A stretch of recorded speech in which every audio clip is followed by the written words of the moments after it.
अस्सलाम वालेकुम। इस वीडियो में मैं आपसे अपना एक्सपीरियंस शेयर करूंगा तालिन विज़िट करने का, जो कि एस्टोनिया का कैपिटल है। एस्टोनिया बाल्टिक सी पे नॉर्दर्न यूरोप में एक कंट्री है और 1.4 मिलियन यानी 14 लाख इसकी आबादी है। और ये बॉर्डर एक साइड पे करता है लातविया को और दूसरी तरफ ये रशिया के साथ इसके बॉर्डर है। समंदर के अक्रॉस जो है वो फ़िनलैंड है। जो यहाँ कॉमन लैंग्वेज बोली जाती है उसको एस्टोनियन कहते हैं और वही इनकी ऑफिशियल लैंग्वेज है। ये यूरोपियन यूनियन का मेंबर है, लेकिन ये लीस्ट जो पॉपुलेटेड कंट्रीज़ हैं उनमें आता है और काफ़ी डेवलप्ड है। काफ़ी ये हाई रैंक हुआ है मल्टीपल टाइम्स इंटरनेशनल रैंकिंग में, क्वालिटी ऑफ लाइफ और एजुकेशन और प्रेस फ्रीडम के हवाले से। तालिन जो कैपिटल है उसकी आबादी तकरीबन 4,61,000 है और ये समंदर पे ही है, बाल्टिक सी पे।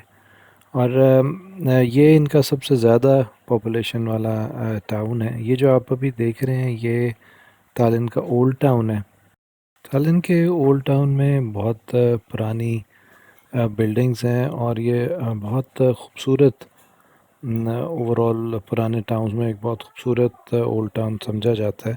ये यूनेस्को वर्ल्ड हेरिटेज साइट भी है और यहाँ पे जितनी भी आपको ये पुरानी बिल्डिंग्स नज़र आ रही हैं, ये इनकी काफ़ी एक सिग्निफिकेंस है और काफ़ी ये टूरिज़म को अट्रैक्ट करता है ये टाउन। तो ये जो ओल्ड टाउन है ये भी बिल्कुल क्राउडेड नहीं है। ओवरऑल एस्टोनिया वैसे भी क्राउडेड नहीं है क्योंकि आबादी इनकी कम है और तकरीबन 50% जो एस्टोनिया का एरिया है वो उसमें फ़ॉरेस्ट है। इसके अलावा समंदर में तकरीबन 2000 आइलैंड्स हैं जो कि पार्ट ऑफ एस्टोनिया है और ये बहुत छोटे छोटे से आइलैंड्स हैं।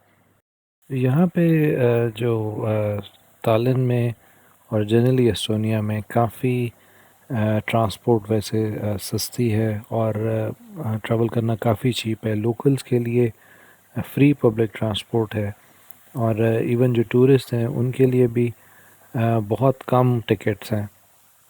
ये जो ओल्ड टाउन है तालन का, ये 13th सेंचुरी का है। लेकिन ओवरऑल ये कंट्री इतना एडवांस्ड है कि ये डिजिटली काफ़ी एडवांस समझा जाता है और जो दुनिया में पहली ऑनलाइन वोटिंग हुई वो भी 2005 में इसी कंट्री में हुई।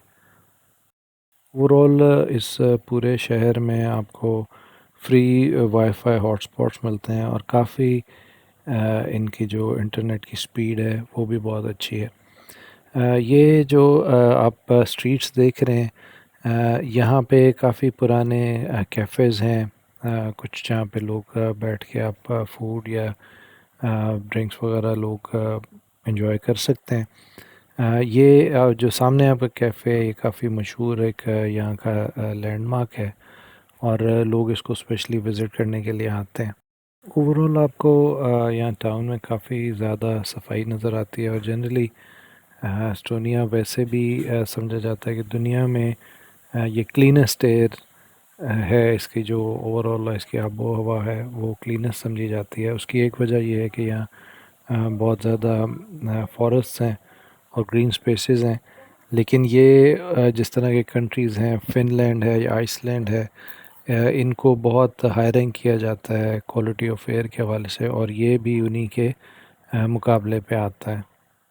यहाँ के जो लोकल्स हैं उनके बारे में एक ये रेपुटेशन है कि यहाँ पे काफ़ी आदमियों की जो हाइट है वो काफ़ी लंबी है एवरेज यूरोपियन जो आदमियों की हाइट है उनसे। और जनरली ख़वातीन के हवाले से ये मशहूर हैं कि ये ख़ूबसूरत हैं पूरे इस रीजन में भी और अदरवाइज़ यूरोप में भी अपनी खूबसूरती के हवाले से जानी जाती हैं जो यहाँ की लोकल ख़वातीन हैं।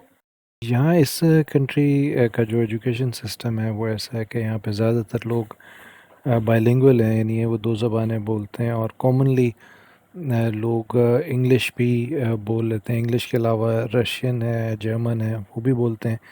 लेकिन आपको कोई प्रॉब्लम नहीं होती अगर आप किसी भी लोकल से बात करें, अगर एटलीस्ट आप इंग्लिश बोल लेते हैं और काफ़ी ये उसमें फ्लुएंट भी हैं। ये सिटी ओवरऑल आपको काफ़ी प्लेन नज़र आता है। वैसे भी जो एस्टोनिया का लैंडस्केप है वो काफ़ी फ्लैट है। इनकी जो हाईएस्ट पीक है वो कोई 318 मीटर ऊंची है। और वो सबसे बाल्टिक स्टेट्स में वही पीक सबसे ऊंची है, तो एरिया जनरली वैसे भी फ्लैट है। जैसे पहले मैंने मेंशन किया है कि यहाँ की ख़वातीन ख़ूबसूरती के हवाले से मशहूर हैं, और लेकिन ये जो इनकी हाइट के हवाले से ये दुनिया में तीसरे नंबर पे हैं। जो आदमी और औरतें दोनों एवरेज हाइट्स जो हैं इनकी, ये दुनिया में थर्ड नंबर पे मानी जाती हैं। तो इस कंट्री के बारे में एक इंटरेस्टिंग फैक्ट ये भी है कि ये 99% जो चीज़ें हैं ये ऑनलाइन ही सर्विसेज यहाँ पे लोग करते हैं। जैसे फॉर एग्ज़ाम्पल पार्किंग है, या वैसे बिज़नेस है, टैक्स डिक्लेयर करना है, वोट देना है, हर चीज़ ये ऑनलाइन ही करते हैं। ये जो अभी आप देख रहे हैं 13th सेंचुरी की वॉल्स हैं, ये इसी ओल्ड टाउन को सराउंड करती हैं, और उसके अंदर ही ये पूरा ये टाउन वाक़ है। वैसे जनरली स्पोर्ट्स में कोई बहुत ज़्यादा प्रोमिनेंट नहीं है, लेकिन यहाँ पे एक ट्रेडिशनली एक स्पोर्ट है जिसको वाइफ कैरिंग कंपटीशन कहते हैं, जिसमें कोई भी शख्स अपनी बीवी को उठा के भागता है और एक एक तरह की रेस होती है। ये स्पोर्ट 1992 में इंट्रोड्यूस हुई थी फ़िनलैंड में। और एस्टोनिया जो है वो इस में वर्ल्ड चैम्पियन है। और ये बेसिकली ये sport even Guinness book of world records भी इसको रिकग्नाइज़ करती है इनके इस रिकॉर्ड को। ये जो आप अभी घर देख रहे हैं, यहाँ के कुछ घर हैं जिनका एक जो कलरफुल हैं, और इनको काफ़ी इस टाउन के ये लैंडमार्क में आते हैं। इनको एक ओल्ड कलरफुल हाउसेस वैसे कहते हैं। ये जो घर हैं ये वैसे फ़ोटोग्राफ्स के लिए काफ़ी फेमस हैं, और जनरली आपको ये यहाँ का जो भी कैलेंडर्स हैं या ट्रैवल के ब्रोशर्स वगैरह हैं उन पे नज़र आते हैं। यहाँ पे काफ़ी पुरानी चर्चेज़ भी हैं टाउन में, ऑल्दो वैसे ये लोग अब कोई बहुत ज़्यादा रिलीजियस नहीं है। और एक सर्वे के मुताबिक ये अराउंड सिर्फ 16% लोग ये समझते हैं कि रिलीजन उस तरह से इम्पोर्टेंट है। लेकिन चूँकि पुराने टाइम से इनकी चर्चेज़ यहाँ पे हैं, तो वो भी काफ़ी हिस्टोरिक हैं और बड़ी खूबसूरत बिल्डिंग्स हैं उनकी। वैसे तो जो इनका नेबरिंग कंट्री है लेटविया, वो क्लेम करता है कि उन्होंने पहले फर्स्ट क्रिसमस ट्री लगाया था, लेकिन ये कंट्री भी ये क्लेम करता है कि इन्होंने भी 15th सेंचुरी में यहाँ पे क्रिसमस ट्री पहला तालिन में ही लगाया गया था, और वो शायद अराउंड उसी टाइम के दौरान था।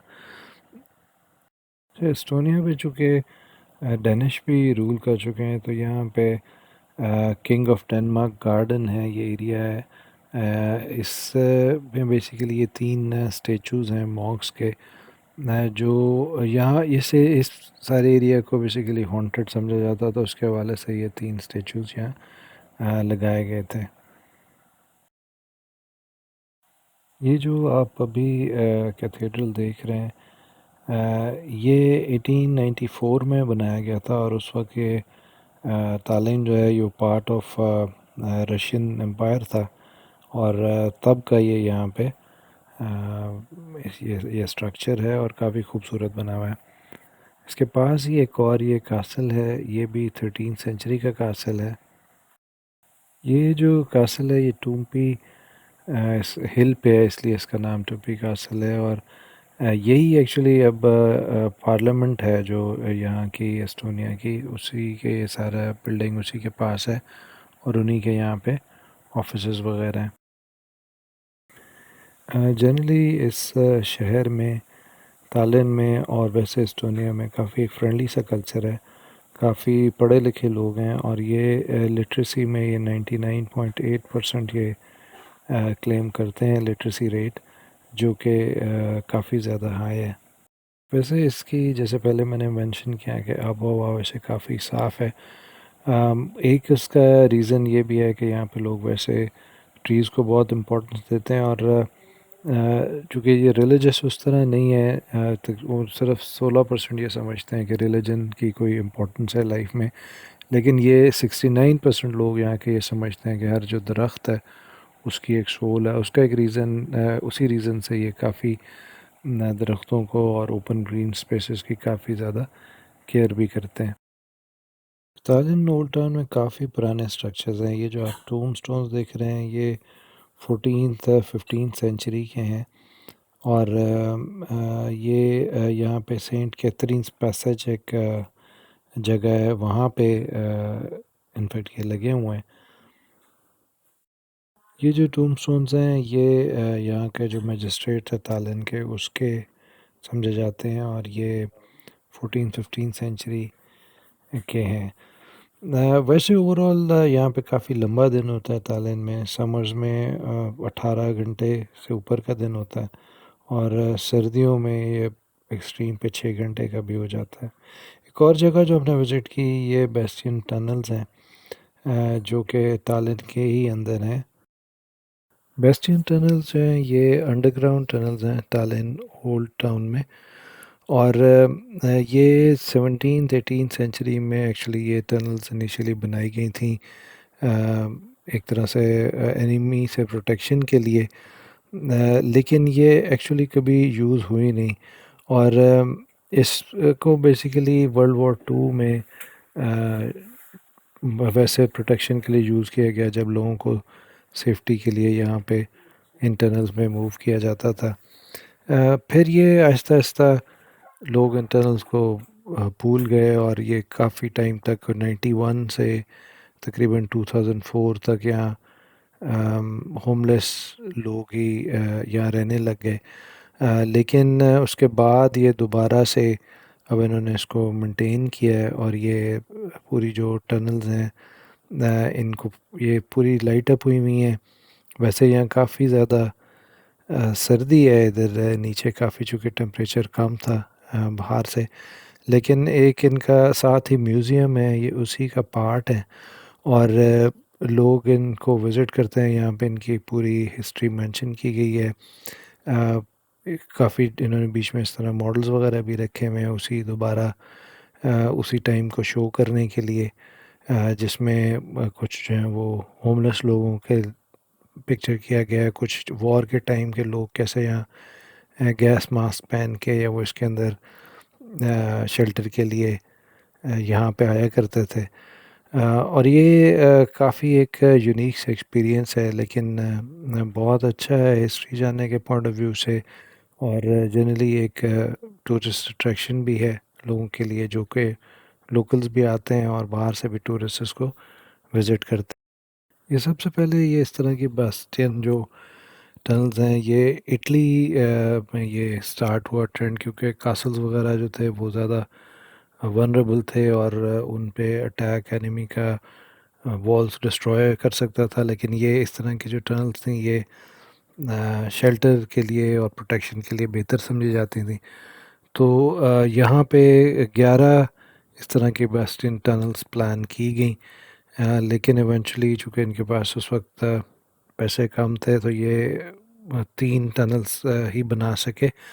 और फिर उसके बाद जैसे मैंने आपको बताया कि वर्ल्ड वॉर 2 में ये यूज़ हुई, और फिर ये भूल गए। लेकिन अब ये दोबारा से इसको इन्होंने टूरिस्ट अट्रैक्शन बना दिया है, और काफ़ी लोग यहाँ पे विज़िट करने के लिए आते हैं।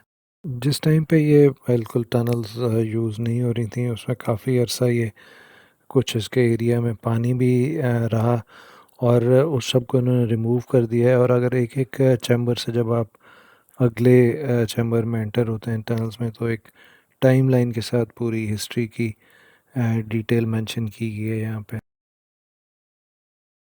ये चूँकि टनल्स काफ़ी ज़मीन के नीचे हैं, तो यहाँ पे अगर किसी को जैसे एक तंग जगहों का खौफ है या इस तरह का वो एक्सपीरियंस शायद उनके लिए इतना कंफर्टेबल ना हो।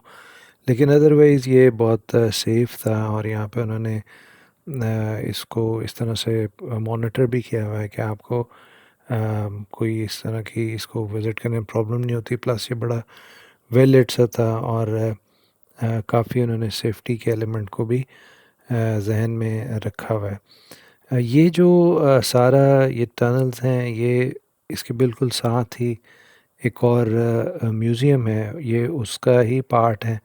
और अगर आप ये टनल्स विज़िट करते हैं तो उसके साथ ही आप वो म्यूज़ियम भी विज़िट कर सकते हैं। और इस जो म्यूज़ियम है इसका नाम Kiek in de Kök museum है। इस म्यूज़ियम के जिसका नाम कीक इन द कॉक है, 4 टावर्स हैं और इनमें से एक टावर जो है वो 1475 का बना हुआ है। इसके अंदर काफ़ी पुरानी इनकी हिस्टोरिक चीज़ें जो हैं उनका डिस्प्ले किया गया है और डिटेल से हिस्ट्री मेंशन है। लेकिन अगर आप साथ इसके वो जो अंडरग्राउंड टनल्स हैं वो भी विज़िट करते हैं तो ओवरऑल एक ये अच्छा एक्सपीरियंस। एक और जो जगह हमने विज़िट की ताइलैंड में वो केड्रियोक पैलेस है। ये 1718 का बना हुआ एक पैलेस है और काफ़ी इसका खूबसूरत आर्किटेक्चर है। बाकी इसके ग्राउंड्स वगैरह भी काफ़ी खूबसूरत हैं, लॉन्स बड़े मेंटेन्ड हैं। तो ये हमने विज़िट किया। इसके अलावा यहाँ पे आमतौर पे शहर में एक ट्रेंड है काफ़ी के सनसेट के लिए लोग बीच वगैरह पे जाते हैं और काफ़ी यहाँ से खूबसूरत सनसेट होता है। हमने भी यहाँ से सनसेट देखा जो कि काफ़ी खूबसूरत था। एनीवेज़ अगर आपको वीडियो अच्छी लगी है तो प्लीज़ लाइक एंड सब्सक्राइब। इस वीडियो में मैंने आपको तालन ओल्ड टाउन और कुछ चीज़ें वहाँ की इम्पोर्टेंट दिखाई। अगली वीडियो में फिर मुलाकात होती है। Thank you very much for watching. अल्लाह हाफ़िज़।